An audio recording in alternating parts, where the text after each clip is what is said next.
Hello guys, what's up? Inaga tayo si PH. Thank you guys. Yung noble, yung ano pala, M4A1S Angelic Beast pala, is ito pala yung lumang version. Ito pala yung new version niya, yung Crest.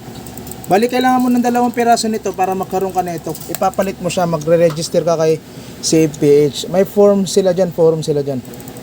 Bali, mas malakas, ano pala to. Iba pala yung ano nito, tsaka iba to.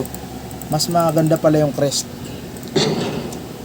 Yung ano kasi, ito kasing Angelic NS na yan, parang yan yung lumang version niya. Bagong version niya yung ano. Simulan na natin mag-spin.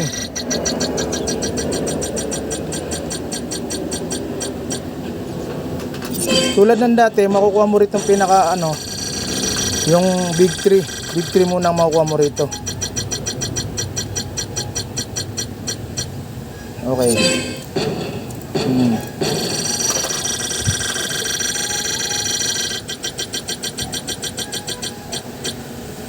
Yun. Ito naman yata kasunod.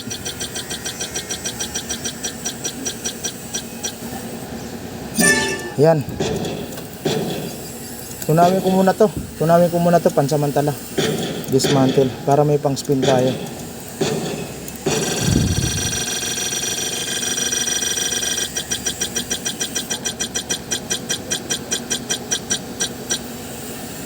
Sheesh. Magkano next spin? 9 spin. Nangya. Tunawin ulit.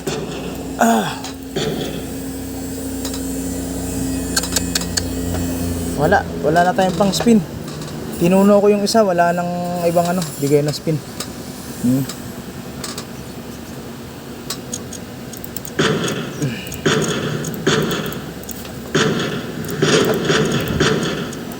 Nakakatuwa yung bagong loto na yan kasi mas mataas chance mo na makuha yung ano, gravity. Mas mataas kasi chance na makuha mo yung ano, yung anong tawag dito,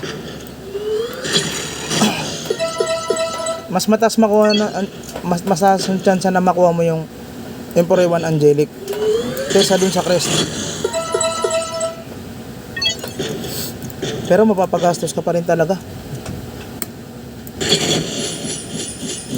Wala. Thank you guys sa panonood. Thank you.